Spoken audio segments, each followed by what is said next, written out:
Tervehdys täältä Prisma Kouvolan yläkerrasta. Korjalan omakeittiön perustimme vuonna 2023, kun halusimme tuoda asiakkaillemme Kymenlaaksossa valmistettuja ultratuoreita tuotteita niin arkeen kuin juhlahetkiinkin.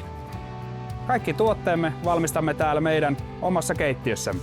Toiminta-ajatuksemme on rakkaudella luotua, helppoa ja maukasta. Kaikki tuotteet suunnittelemme itse, reseptit hiomme viimeisen päälle ja lopuksi pakkaamme kaikki tuotteet niin, että emme käytä säilöntäaineita, jotta tuotteet ovat yhtä hyviä sinulla kotona kuin suoraan meiltä uunissa tullessammekin.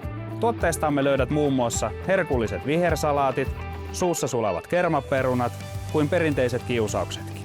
Eikä pidä unohtaa meidän täytettyjä patonkeja ja wrappeja, jotka nappaat mukavasti arjen keskeltä. Tuotteemme löydät valikoidusta KSL-ruokakaupoista ympäri Kymenlaaksoa. Käy nappaa mukasi maukkaat ja helpot herkut ja ei muuta kuin bon appétit!